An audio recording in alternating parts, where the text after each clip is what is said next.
Yes. Being the first multinational company to sign pledge, what prompted you to get on board with MACC? Would you like to elaborate? Yep. So if you refer to the code of conduct that we have, it is one of our very important values to ensure that the ethics and compliance, will be upheld in the way that we conduct our business and operations in Malaysia and in BP around the world.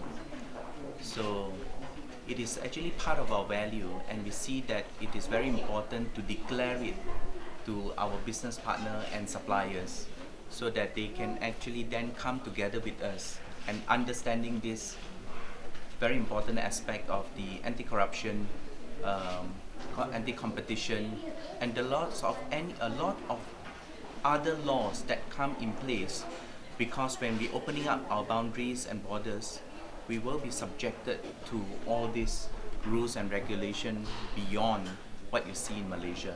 So with that, it really prompted us to participate in the signing of the Integrity Pledge, and we are honored to be the first company, corporate multinational, to be able to actually come in and support and be part of that pledge. Next question. Besides BG, how's the progress on the integrity pledges?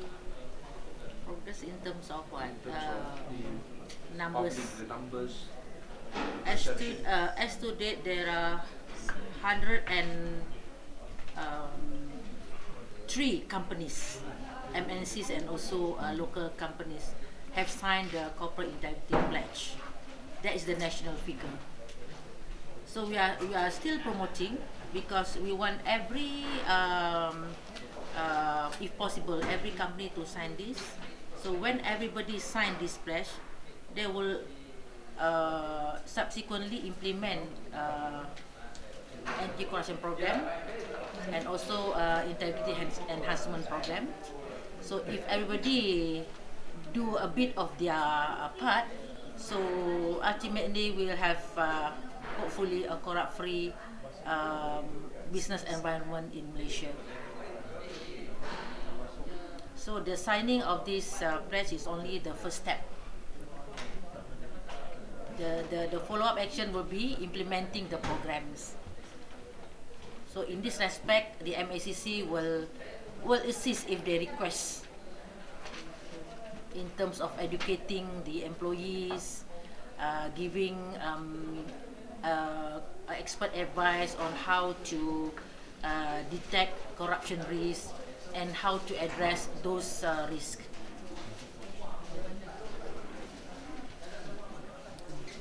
So, Dato', how serious the corruption in the private sector? Well, to be frank, we have not done any study yet to find out how serious it is. But based on our records, corruption in private sector is as serious as the public sector. Meaning there are corruption in both sectors, and the law covers both sectors. Yeah, we can investigate those involved, whether they are from the public or private sector, and we can arrest them. What's the perception like? I mean, there's a perception that it's really the public sector, but you mentioned the private sector also involves. In terms of we face this problem of perception. People perceive that corruption is bad, but reality is not. Based on our figures, we receive annually around between 5,000 to 6,000 reports on corruption. There are a lot more reports which does not contain any corruption element. They still give to us. Alright, so well, it's our job to investigate. Any question? Dato', maybe some other soalan on the case in He's dekat Kelantan. Oh, I'm sorry. with regard can. If we can, we just Yeah, stick to yeah, the yeah. event. Thank you. But what I want to say here, with regard to your question, we still have people in the private sector, perceived as giving is not an offense, but receiving bribe is an offense. So we need to educate more on this, because the law covers givers as well as receivers commits the same offense and will face the same penalties.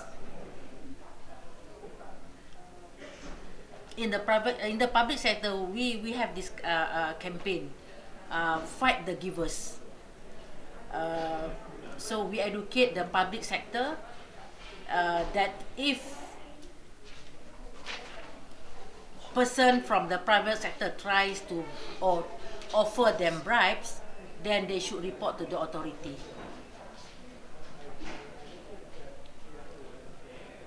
What's, And what's yeah. the I would say the main sector, the private sector, which this problem seems to be rampant? You mean the which industry? Yeah, which industry? Well, I cannot say the industry. I would say the scope of work. In the private sector, we receive we receive a lot of reports on corruption in with regard to procurement.